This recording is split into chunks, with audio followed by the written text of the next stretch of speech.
আসসালামু আলাইকুম। এটা হলো তৃতীয় পার্ট।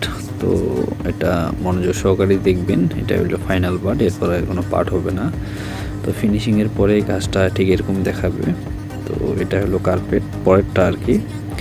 তো কার্পেটের উপর আমরা সলিউশন এবং ওয়ালের মধ্যে সলিউশন ভালোভাবে মারে নিছি। তারপরে হলো একটু শুকানোর পরে এই যে আমরা তৈরি হইতেছি এটা বসানোর জন্য। তো ভালোভাবে একটু মোটামুটি 5-7 মিনিট 10 মিনিট পরে এই দেখতেছেন কার্পেটটাকে আমরা বসার জন্য রেডি করতেছি। তো কার্পেট আসলে মোটা, চিকন, মাঝারি বিভিন্ন আইটেমের হয় আর কি। তো যার যেটুকু প্রয়োজন, যেই দাম সস্তা, কেউ কম দাম, কেউ বেশি দামে নিতে চায়। তো যার যেমন চাহিদা অনুযায়ী পাওয়া যায় আর কি। আর কাজ করার ক্ষেত্রে অবশ্যই আপনার সলিউশন গামটা একটু দামিয়ে নিতে হবে, কারণ এই আঠার উপর নির্ভর করে আপনার কার্পেটটা আটকে থাকবে। তো এইদিকে অবশ্যই খেয়াল রাখতে হবে যেন কোনোভাবেই কম দামি জিনিস না আসে, কারণ আঠার কার্যকারিতা নষ্ট হয়ে গেলেই কার্পেটটা দেখবেন ওয়াল থেকে আস্তে আস্তে ছুটে আসতেছে। এই জয়েন্টগুলো দিবেন, এই যে দেখেন আমি জয়েন্টগুলো সুন্দরভাবে ফিনিশিং দিতেছি, এবং গামগুলো যেন উপরে কোনোভাবে না লাগে থাকে ঘাসের উপরে, এটা খেয়াল রাখতে হবে আপনাদের। আর আঠাটা একটু ভালোভাবে শুকায় নিতে হবে কার্পেট লাগানোর আগে, না হলে কার্পেট যখন লাগাতে যাবেন তখন অটোমেটিক কার্পেট ওয়াল থেকে ছাড়ে দিবে, এটা অবশ্যই খেয়াল রাখতে হবে আপনাদের।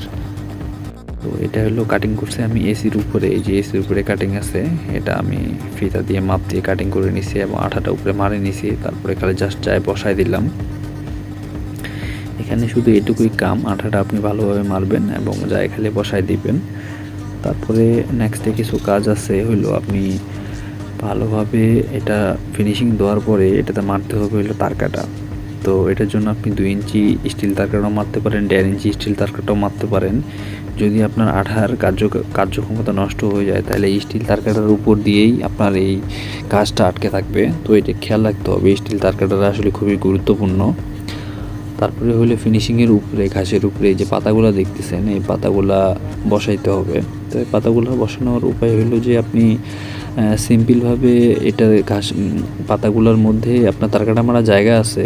আবার একটা পদ্ধতি হলো যে ঘাসটা একটু ফুটা করে আপনার যে পাতার মাথাটা আছে, মাথার অংশটা ঢুকাই দিয়ে একটু সুপারগুলো আঠা দিলে এটা আটকে থাকবে। এটার বেশি ওজন না, হালকাই। তো আপনার তারকাটা মারার থেকে এই পদ্ধতিটা অবলম্বন করলে আপনার ফিনিশিংটা খুব সুন্দর আসে। তো এদিকে অবশ্যই খেয়াল রাখবেন, এটা আসলে একটা গুরুত্বপূর্ণ বিষয়। আমার ঢোকানো শেষ এবং এই যে আমার বসে জায়গা মতো সুপারগুলো দিয়ে দিচ্ছে যে জায়গায় গোড়াগুলোতে। তো আসলে একটা কাজ করার পরে যদি ফিনিশিং আপনি দেখেন, আসলে দেখলে অনেক সুন্দর লাগে।